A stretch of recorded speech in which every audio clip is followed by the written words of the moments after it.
नमस्कार, मैं डॉक्टर आरती तरैया इंदिरा आईवीएफ के कोटा सेंटर पे आईवीएफ स्पेशलिस्ट हूँ। अक्सर काफ़ी सारे निसंतान दंपति मेरे क्लिनिक पे आके ये सवाल पूछते हैं कि आईयूआई यानी इंट्रा यूट्राइन इंसेमिनेशन यह प्रक्रिया क्या है और इससे प्रेगनेंसी लगने की संभावना क्या है और कौन से निसंतान दंपति हैं जो इससे फायदा पा सकते हैं। तो आइए सबसे पहले हम जानते हैं कि ये इंट्रा यूट्राइन इंसेमिनेशन की प्रक्रिया होती क्या है।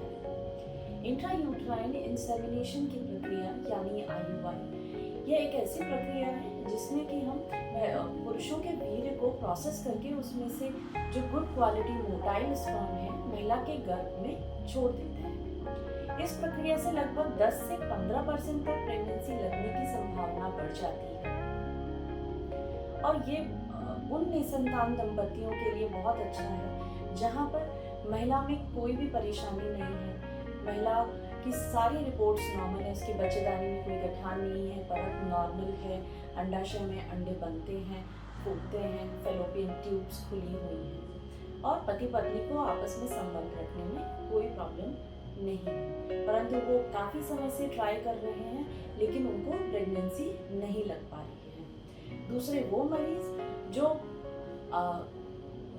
जिनकी शादी को लगभग 2 से 3 साल हो गया है, काफ़ी सारी गोली दवाइयाँ यानी ओव्यूलेशन इंडक्शन ट्रीटमेंट और टाइम्ड इंटरकोर्स के साथ भी वो कंसीव नहीं कर पा रहे हैं, तो ऐसे दंपति भी 2 से 3 बार तक आईयूआई की प्रक्रिया को ट्राई कर सकते हैं। दूसरे वो मरीज जिनमें डोनर स्पर्म के द्वारा वो प्रेगनेंसी करना चाहते हैं, उनके लिए भी यह प्रक्रिया काफ़ी लाभदायक होती है।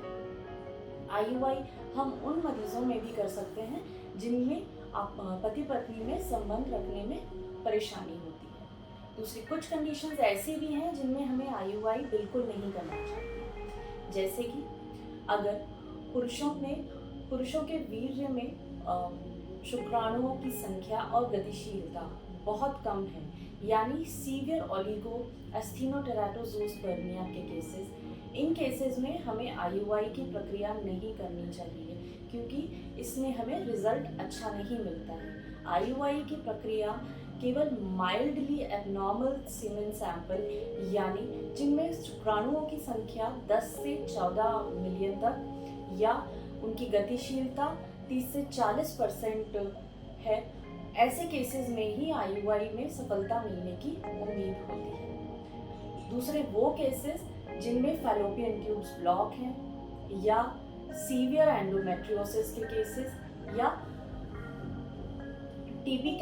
पहले उन्हें टीबी का इन्फेक्शन हो चुका है जिसकी वजह से उनकी बच्चेदानी और ट्यूब में काफ़ी आपस में काफ़ी ज़्यादा चिपके हुए हैं, ऐसे मरीजों में हमें आईयूआई ट्राई नहीं करना चाहिए। अब हम जानते हैं कि आईयूआई की प्रक्रिया हम करते कैसे हैं। आईयूआई की प्रक्रिया के लिए हम मरीज को महिला को पीरियड के दूसरे दिन से या तीसरे दिन बुलाते हैं और सबसे पहले हम उनकी एक सोनोग्राफी करके उनके अंडाशय की क्षमता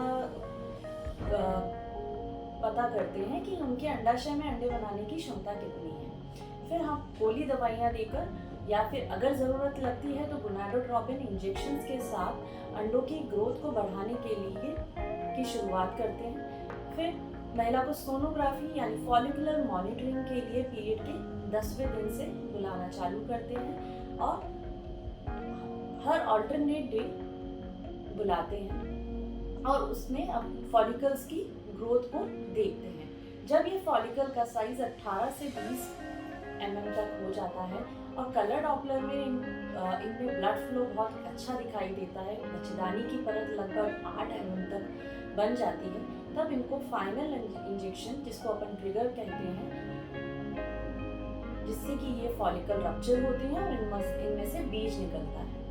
अब यही वो समय है जब हम आईयूआई की प्रक्रिया करना चाहते हैं। नॉर्मली ट्रिगर इंजेक्शन के 35 से 36 घंटे के बाद ये फॉलिकल्स रप्चर होते हैं और बेस्ट टाइम जो है आईयूआई करने का वो होता है 35 से 40 घंटे का। अगर हम इसमें आईयूआई करते हैं तो हमको बहुत अच्छे रिजल्ट मिलने की उम्मीद होती है।